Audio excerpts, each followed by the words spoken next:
வணக்கம் நண்பர்களே. சசிகலா அவர்களால் அதிமுகவில் எடப்பாடி பழனிசாமி அவர்களுக்கு மிகப்பெரிய ஒரு சிக்கல் ஏற்பட்டுள்ளது.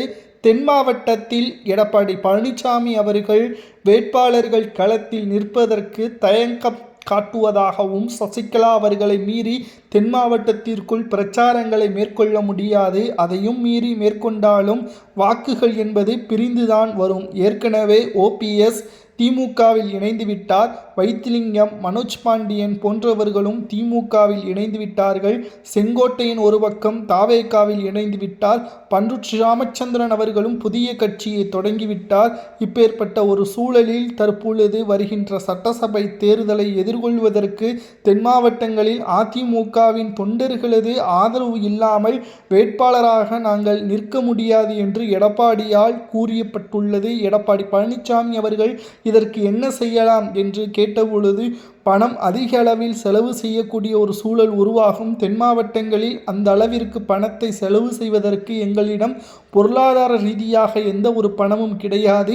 இந்த தொகுதிகளை கூட்டணிக்கு ஒதுக்கீடு செய்யுங்கள் என்று அதிமுகவின் முக்கிய நிர்வாகிகளை தெரிவித்துள்ளனர். பாஜகவோ கோவை மண்டலம் அதிமுக எங்கு எல்லாம் தோல்வியடையும் அந்த தொகுதிகள் எல்லாம் பாஜகவிற்கு வழங்க ஏற்பாடுகள் செய்யப்பட்டது. ஆனால் பாஜகவோ நாங்கள் விருப்பப்படுகின்ற தொகுதிகளை மட்டும்தான் கேட்போம், நீங்கள் கொடுக்கின்ற தொகுதிகளில் நாங்கள் போட்டியிட்டால் தோல்விதான் அடைவோம் என்பதை பாஜகவும் கூறிவிட்டது. ஆழம் தெரியாமல் காலம் விடக்கூடாது என்ற பழமொழிக்கேற்ப சசிகலாவையும் ஓபிஎஸ்ஐயும் செங்கோட்டையனையும் பகைத்து கொண்டு தேர்தல் நேரத்தில் என்ன செய்வதென்று தெரியாமல் தற்பொழுது ஒட்டுமொத்த கூட்டத்திற்கும் அதிர்ச்சியை ஏற்படுத்தி உள்ளது.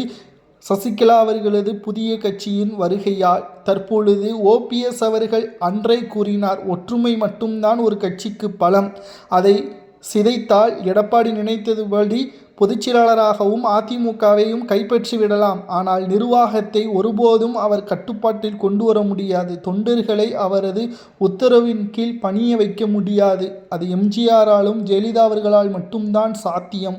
உங்களால் முடியாது. ஒற்றுமையாக இருந்தால் மட்டும்தான் அனைத்து சமுதாய தொண்டர்களும் ஒருங்கிணைந்து அதிமுகவின் கீழ் செயல்படுவார்கள் என்று அன்றைக்கே ஓபிஎஸ் அவர்கள் தெரிவித்தார். ஆனால் எடப்பாடி எங்கே கேட்டார்? தற்பொழுது தோல்வி அடைவோம் என்ற அச்சத்தில் வேட்பாளர்கள் களத்தில் போட்டியிடுவதற்கே தயக்கம் காட்டுகின்ற சூழலை எடப்பாடி உருவாக்கிவிட்டார் என்ற தகவலும் சமூக வலைதளங்களில் கூறப்பட்டு வருகிறது.